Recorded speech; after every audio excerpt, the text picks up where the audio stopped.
Hormuz প্রণালীতে যুক্তরাষ্ট্রের নৌ অবরোধকে কেন্দ্র করে মধ্যপ্রাচ্যে নতুন করে চরম উত্তেজনা তৈরি হয়েছে।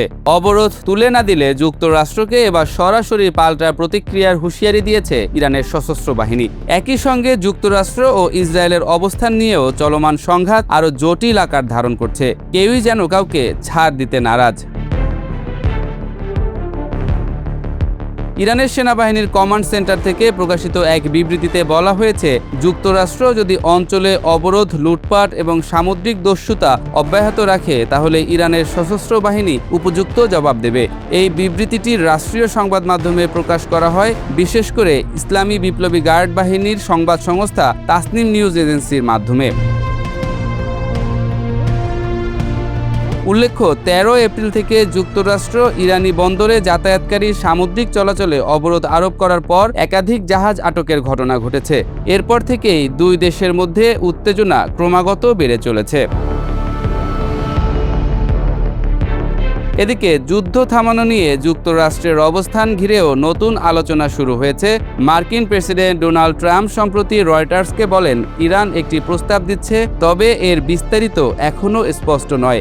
একই সঙ্গে তিনি ইঙ্গিত দেন, দ্রুত কোনো চুক্তিতে পৌঁছানোর জন্য তার বিশেষ কোনো তাড়া নেই। যুক্তরাষ্ট্রের প্রতিরক্ষা মন্ত্রী পিট হেগসেথও একই ধরনের মন্তব্য করেছেন। তিনি বলেন, তাদের হাতে পর্যাপ্ত সময় আছে এবং তারা কোনো চুক্তির জন্য অস্থির না। যুক্তরাষ্ট্রের সামরিক বাহিনীর প্রধান ড্যান কেইনও জানিয়েছেন, প্রয়োজনে তারা আবারও সামরিক অভিযান চালাতে প্রস্তুত। অন্যদিকে ইসরায়েলের পররাষ্ট্রমন্ত্রী ইসরায়েল কাটজ দাবি করেছেন, দেশটি যুক্তরাষ্ট্রের সবুজ সংকেতের অপেক্ষায় রয়েছে। তার মতে, ট্রাম্পের অনুমোদন পেলে ইরানের সর্বোচ্চ নেতা আয়াতুল্লাহ আলী খামেনির নেতৃত্বাধীন কাঠামোকে পুরোপুরি শেষ করার লক্ষ্য বাস্তবায়ন করা হবে।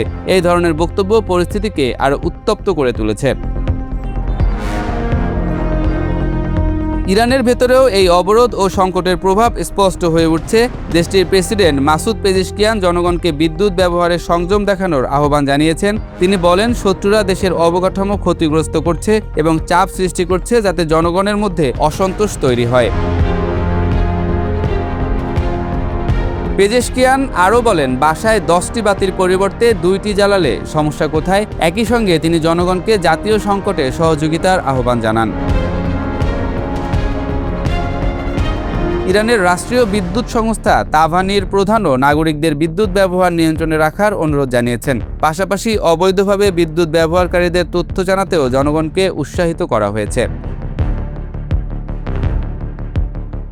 সামুদ্রিক অবরোধ, পাল্টা হুমকি এবং যুদ্ধ পরবর্তী অনিশ্চয়তা সব মিলিয়ে হরমুজ প্রণালী এখন বৈশ্বিক রাজনীতির সবচেয়ে উত্তপ্ত জায়গা হয়ে উঠেছে। পরিস্থিতি কোন দিকে যাবে তা নিয়ে আন্তর্জাতিক মহলে উদ্বেগ ক্রমেই বাড়ছে, কেননা এই সংঘাতের কারণে দিন দিন বিশ্বজুড়ে বিভিন্ন সংকট তৈরি হচ্ছে।